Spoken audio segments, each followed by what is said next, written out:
Episode के starting में किसी खादान को दिखाया जाता है जो कि कुछ वर्कर बम से खादान के चट्टानों को तोड़ रहे होते हैं। उस काम को करते हुए एक वर्कर कहता है, काम काम काम, इस नर की जिंदगी से कब बाहर निकलूंगा, दिन रात बस काम काम, जिंदगी खराब हो गई है। तभी अचानक उस वर्कर का एक साथी किसी पुतले का हाथ लेकर उसे डरा देता है। तभी उस पुतले के हाथ को देखकर दूसरा वर्कर पूछता है कि ये तुझे कहाँ मिला। तो वह बताता है कि इन चट्टानों के खादानों में मिला। तभी वे दोनों सोचते हैं, लेकिन इस खादान में यह हाथ क्या कर रहा है। तभी वे दोनों वर्कर उन पत्थरों के उस मूर्ति का पैर भी देखते हैं। मूर्ति का हाथ मिलने के बाद वह मूर्ति के बाकी हिस्सों को भी ढूंढते हैं और सोचते हैं अगर हमें यह मिल गया तो हम इसे बेचकर काफ़ी पैसा कमा सकते हैं। उसके बाद वे काफ़ी समय वे दोनों मूर्ति के बाकी हिस्से को ढूंढते हैं। वहीं दूसरी तरफ विकराल के गुरु सत्याचार को दिखाया जाता है, जो कि गुरु सत्याचार अपने साधना में बैठे होते हैं कि तभी अचानक उनके आश्रम की सारी चीज़ें टूटने फूटने लगती है। तभी गुरु सत्याचार कहते हैं, यह सब क्या हो रहा है। किसी काली शक्ति का इतना साहस कि वह मेरी कुटिया के अंदर प्रवेश कर सके। मात्र एक ऐसी काली शक्ति है जो ऐसा दुस्साहस कर सकती है। और सोचते हैं कहीं वो वापस तो लौट नहीं आई। तभी गुरु सत्याचार का शिष्य वहाँ पर आता है और कहता है कि किसी बुरी शक्ति ने मेरी तपस्या को भंग कर दिया। तभी गुरु सत्याचार कहते हैं, वो वापस आ गया है, मुझे विकराल को चौकन्ना करना होगा। उसके बाद विकराल के पास जाते हैं और विकराल से कहते हैं, मैं तुम्हें एक ऐसी काली शक्ति से सतर करने के लिए आया हूँ जिसे रोकना आसान नहीं होगा।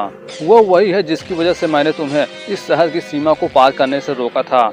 उस काली शक्ति का नाम है माया काल। काली शक्तियों का सबसे बड़ा शक्ति, बेताल साकाल जैसे प्रेतों का मालिक माया काल। वह एक ऐसा हैवान है जिसके सामने स्वयं बुराई भी कांपती है। और बताते हैं, आज से 600 साल पहले 1000 ऋषि मुनियों ने अपनी तपस्या के शक्ति की मदद से एक महान यज्ञ किया था, परंतु माया काल ने बड़ी चतुराई से काम लिया और अपनी शक्ति को 2 भागों में बांट दिया। जाल और जालिमा में एक ऐसा हैवानी जादू तोड़ जो महाकाल की पूजा करता था, लेकिन उन्हें अपनी शक्ति देकर माया काल ने बहुत बड़ी गलती कर दी थी, क्योंकि उस यज्ञ के नतीजे ने जाल और जालिमा दोनों को पत्थर बना दिया। माया काल की शक्ति उसमें अटक कर रह गई। 4 साल में पुनः धीरे धीरे माया काल ने अपनी शक्तियों को बढ़ाया, परंतु वह अपने असली रूप में तभी आ पाएगा विकराल जब वह जाल और जालिमा से अपनी शक्ति को वापस ले लेगा।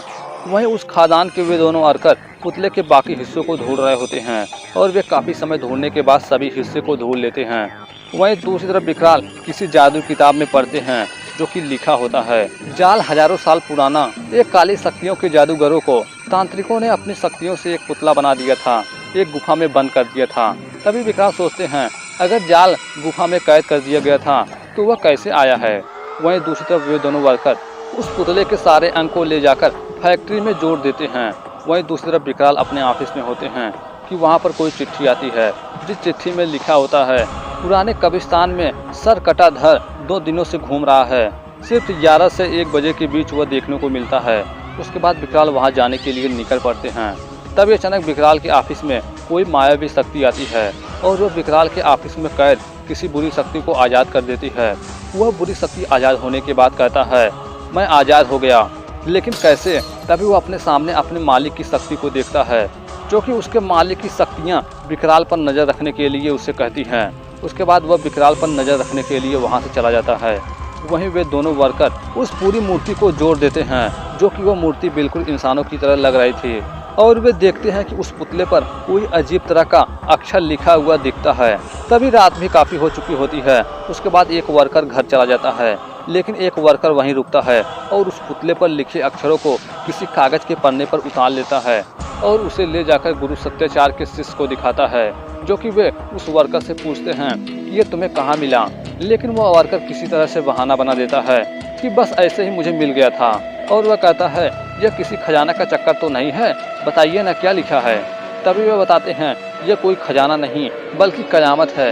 यह जाल को जगाने वाला मंत्र है। जाल काली शक्तियों का महाजादूगर है, जिसे 600 साल पहले हम ऋषि मुनियों के संतों की टोली ने श्राप देकर पत्थर बना दिया था। लेकिन उसके कुछ चाहने वालों ने उस पर यह मंत्र लिख दिया था, जिसे अगर 600 साल बाद भी कोई पढ़े तो वह जाल जिंदा हो जाएगा।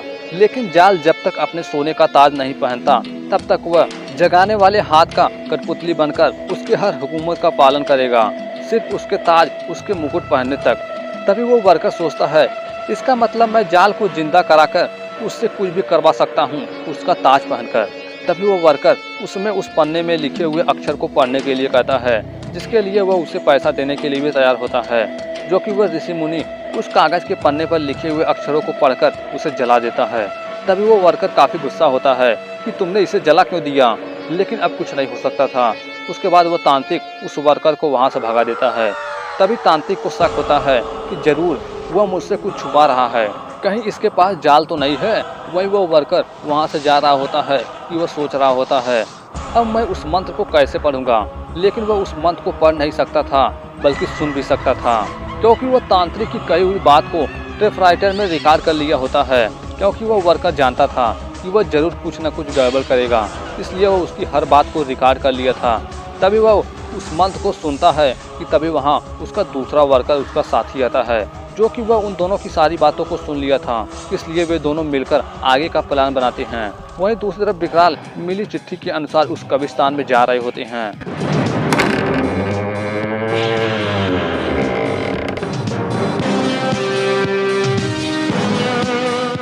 तभी विकराल उस कब्रिस्तान को चारों तरफ से देख रहे होते हैं कि तभी अचानक विकराल को वहां से कोई भागता हुआ देखने को मिलता है।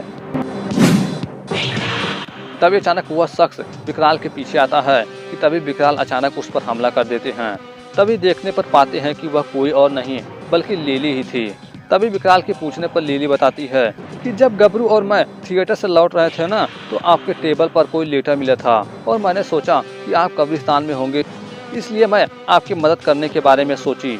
तभी विकराल गबरू के बारे में पूछते हैं कि तभी अचानक विकराल के सामने वह कटा हुआ सर वाला भूत आता है, जिसे देखते ही विकराल उस पर वार करके उसे खत्म कर देते हैं। वहीं दूसरी तरफ वे दोनों वर्कर उस जाल को अपने बस में करने वाले जादुई मुकुट को ढूंढ रहे होते हैं। काफी समय ढूंढने के बाद उन्हें वह मुकुट मिल जाता है। उसके बाद वे उस पुतले को जगाने के लिए उस ताज को वहाँ पर ले जाते हैं। वहीं दूसरी तरफ विकराल अपने बाइक की तरफ आ रहे होते हैं कि बाइक पर देखते हैं तो गबरू बैठा होता है।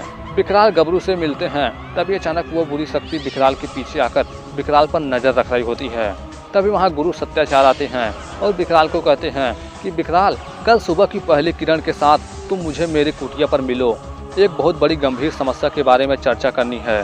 वहीं दूसरी तरफ वे दोनों वर्कर उस ताज को लेकर उस पुतले के पास पहुँचते हैं।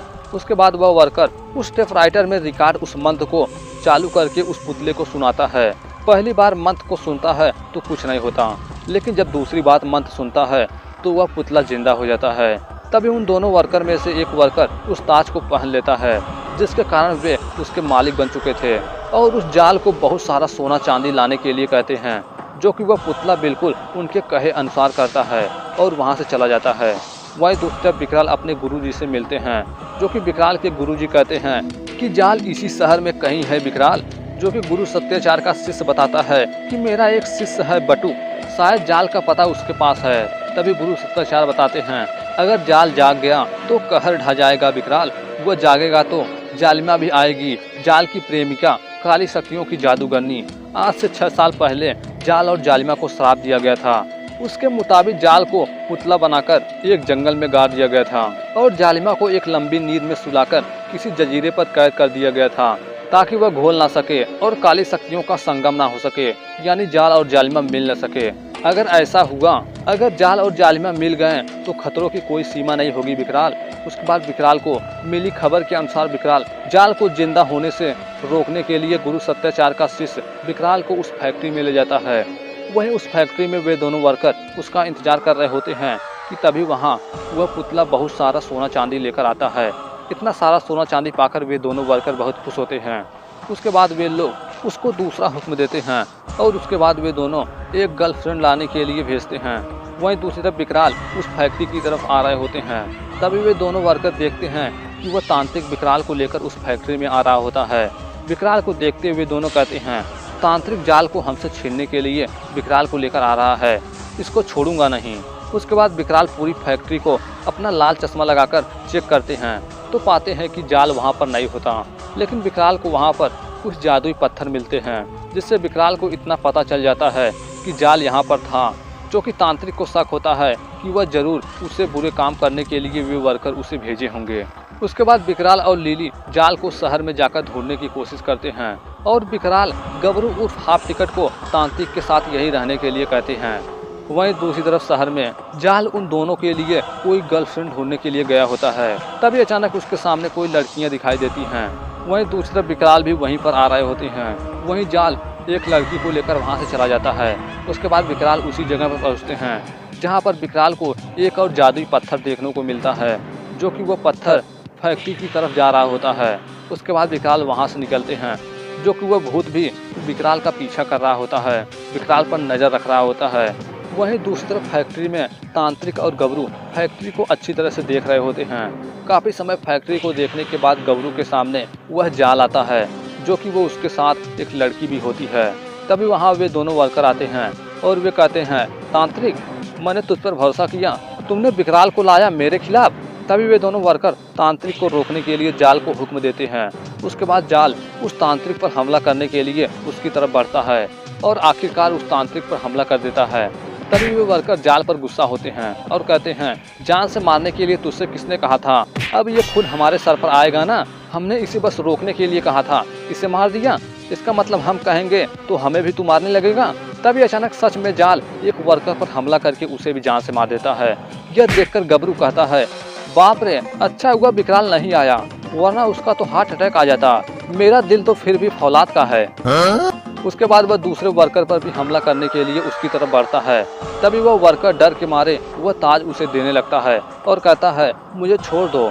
तभी अचानक वहाँ विकराल आते हैं और कहते हैं, उसे ताज मत दो, अगर तुमने उसको वह ताज दे दिया तो उसकी शक्ति उसे वापस मिल जाएगी और जाल हैवान बन जाएगा। तभी विकराल उसके हाथ से उस ताज को जमीन पर गिरा देते हैं और फिर उसके ताज को ले लेते हैं, जो कि उसके बचने का एक ही तरीका था, जो कि वह था मंत्र, जिसे पढ़कर उसे जगाया था वही मंत्र उसे पढ़कर सुलाया भी जा सकता था। तभी विकराल के पूछने पर वह वर्कर विकराल को उस टाइपराइटर के बारे में बताता है। उसके बाद उस टाइपराइटर को लेने के लिए विकराल लिली को भेजते हैं, लेकिन जब तक विकराल को टाइपराइटर मिलता तब तक वह उस वर्कर को भी जान से मार देता है। उसके बाद वह विकराल पर हमला करने के लिए उसकी तरफ बढ़ता है, लेकिन विकराल के पास वह ताज होता है, जिसके कारण वह अब विकराल का गुलाम था और विकराल उसे खुद को खत्म करने के लिए कहते हैं और वह खुद पर हमला करके खुद को खत्म कर देता है। कि तभी अचानक वहां पर वह बुरी शक्ति व भूत आकर विकराल से उस ताज को छीनकर उस जाल के मिट्टी के ढेर के ऊपर गिरा देता है। कि तभी विकराल उस पर हमला करके उसे खत्म कर देते हैं, लेकिन जाल फिर से जीवित हो जाता है। लेकिन इस बार जाल के पास वह ताज भी होता है। जीवित होने के बाद जाल कहता है, मेरे गुरु है मायाकाल, मेरा नाम है जाल, एक बार फिर मेरा जन्म हुआ। तभी विकराल कुछ करते हैं कि वह जाल अपनी शक्तियों की मदद से विकराल को पत्थर का पुतला बना देता है।